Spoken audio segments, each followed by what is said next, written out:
Hello friends, this video on light, reflection and refraction part 1 is brought to you by examfear.com. No more fear from exam. Topics to be covered in this lesson are light, reflection of light, spherical mirror and its types, ray diagrams, image formation by concave and convex mirrors, refraction of light, refraction through glass slab, refraction by lenses, image formation by lenses, and lens formula with power of a lens. So now let us see what would be our objective of this lesson. That means why are we going to study about all these things? So here in this lesson we will be talking about some of the phenomena, some of the properties which are shown by light, right?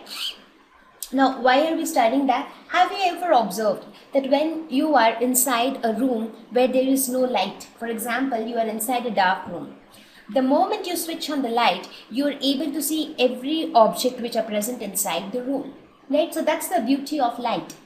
It enables us to see each and everything present around us.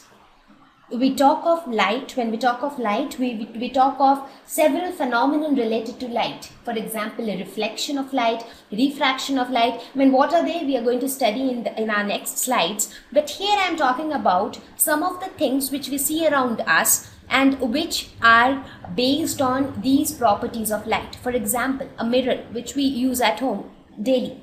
So it is also something which uses the principle of the reflection of light.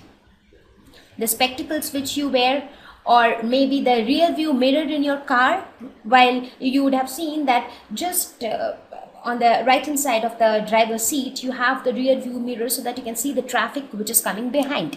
So all these are applications of reflection of light.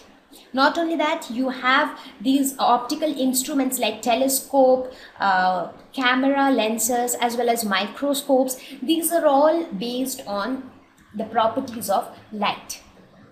Some of the natural phenomena which take place, for example, when you dip a pencil in a glass of water, the pencil doesn't look straight, it looks bent. So these are also due to the phenomenon related to light. The rainbow which you see on the sky just after a rainfall. So all these things, I mean, here I have given you few examples so that you understand that why are we going to study about light. I mean, what is the purpose of studying it, right? So now let us start with what is light. Just now I mentioned light is something which enables us to see everything which is present around us. So it is a form of energy which enables us to see things around us. You all can imagine, I mean, at night when the power cuts off, it becomes so difficult because we're not able to see anything which is around us. Life is so difficult without it, right? Light travels along straight path. These are some of the things which you already know from your junior classes, right? It is always said that light always travels along a straight path. I mean, it doesn't bend. So why was it assumed like that? Because it was because in earlier days scientists had performed certain experiments and they told that light will never bend around the corners. They always travel along straight path.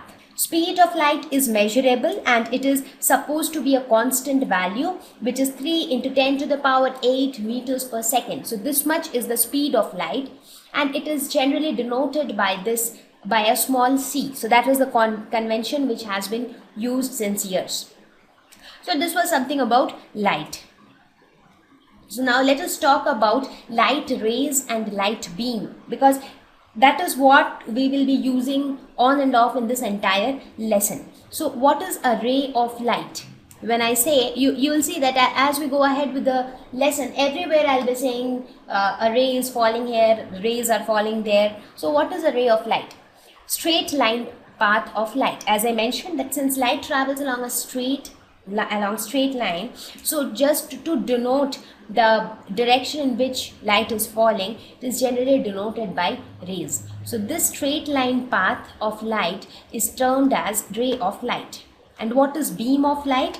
When you have a bunch of rays of light, you call it as a beam of light. For example, if you have several rays of light, a collection of rays of light, this entire thing will be known as beam of light. So as a matter of convention, everywhere in this lesson we will be talking about a ray of light. Thank you. Please visit examfear.com to watch free educational videos, try free online tests, get the best quality study materials, study from the best tutors and mentors, and much more. Thank you once again.